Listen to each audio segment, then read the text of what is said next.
পুলিশের টপ লেভেলের বিশাল সংখ্যক অফিসাররা, বর্তমানে সার্ভিং অফিসাররা এই একই ক্রাইমে জড়িত কোনো না কোনো ফর্মে, এবং তারা প্রচণ্ড আতঙ্কিত যে তাদের কবে এই লুটপাটের গল্পটা বাহিরে চলে আসে। অতএব বাহিরে চলে আসার বিষয়টাকে তারা কিভাবে বন্ধ করবে, এই জন্য তারা নিজেরা বিবৃতি দিয়ে সাংবাদিকদেরকে থ্রেট দিয়েছে, সাবটল থ্রেট, যে আপনারা এগুলো প্রচার করবেন না। দ্বিতীয়ত হচ্ছে স্বরাষ্ট্র মন্ত্রণালয়ের পক্ষ থেকে বলা হচ্ছে যে আপনারা এটা করবেন না। অতএব দুর্নীতি যে প্রাতিষ্ঠানিকভাবে রূপ নিয়েছে বাংলাদেশে, এবং বাংলাদেশ এই রাষ্ট্রটা যে একটা মাফিয়া রাষ্ট্রে পরিণত হয়েছে, দুর্নীতির মাধ্যমে তারা যে লেনদেন করে, আমি ক্ষমতায় থাকব তোমরা চুরি করবা, এই যে দর কষাকষির যে বার্গেন, এই বার্গেনের চুক্তিটা যেন কোনোভাবে নষ্ট না হয়, সেটার জন্য হচ্ছে এই উদ্যোগ। এই উদ্যোগটা রাষ্ট্রবিরোধী, সংবিধান বিরোধী এবং জনগণের স্বার্থ বিরোধী। আমরা বারবার এটা সমালোচনা করেছি এবং আমরা বলেছি এটা সাস্টেইনেবল না, এটা কোনো না কোনো ফর্মে এই সোশ্যাল মিডিয়ার যুগে এক্সপোজড হয়ে যাবেই। এর আগে আপনারা জানেন যে 2018 রাতের নির্বাচনে যে সকল পুলিশের এসপিডিসি এবং টিএনওরা সরকারের টাকা খেয়ে অন্যায্যভাবে রাতের বেলা নির্বাচন করেছে, তাদের তালিকা কিন্তু বিদেশের পত্রিকাতে প্রকাশিত হয়েছে, লন্ডনে এবং আমেরিকাতে ওখানকার বাংলা পত্রিকাতে প্রকাশিত হয়েছে। অতএব সরকার যত চিঠিই দেখ, কোনোভাবে এই করাপশনের গল্প বন্ধ করে রাখবার কোনো সুযোগ নাই।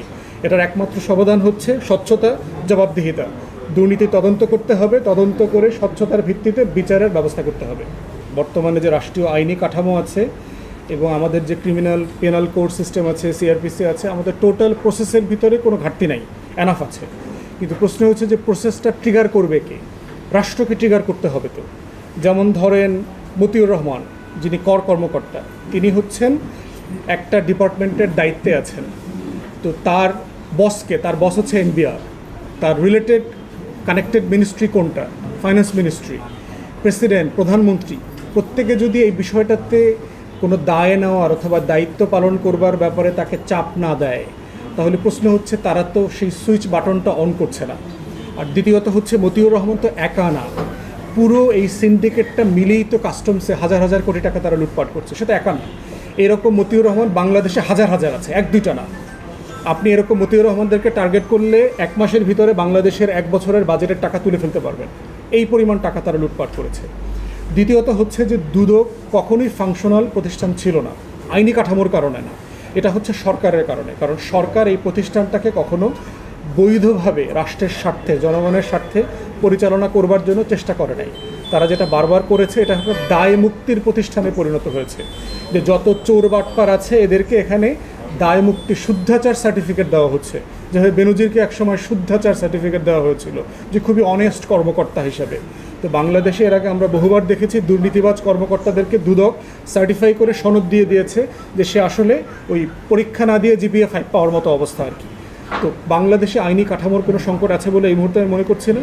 যেটা আছে যে একটা অনির্বাচিত অবৈধ দখলদার সরকার কখনো অন্যের জবাবদিহিতা চাইতে পারে না, কারণ তিনিই রাষ্ট্রের জনগণের কাছে জবাবদিহিতার ব্যাপারে নাখোশ, তিনি চান না জবাবদিহিতার প্রশ্ন।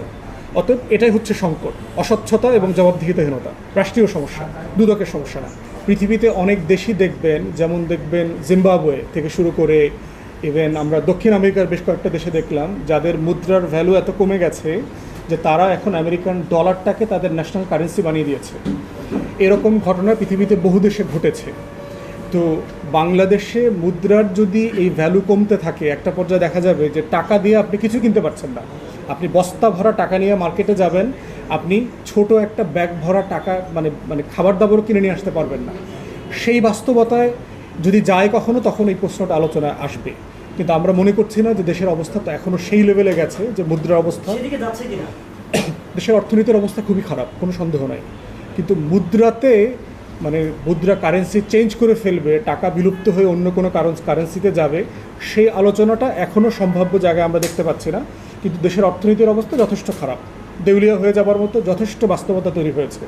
এজন্যই ভারত এবং চায়নার সাথে টাকাতে সোয়াপ করা, ব্যবসা বাণিজ্য করবার চেষ্টা এবং চুক্তি করা হচ্ছে, যেন ডলারের উপরে ভরসা, রিলায়েন্স আমাদের কমে যায়। আমরা ডলার নির্ভর থাকবো না, আমরা কেনা বেচাটা ইউএনে করব, চায়নার সাথে, ভারতের সাথে রুপিতে করব, এইভাবে অন্যান্য দেশের সাথে করব।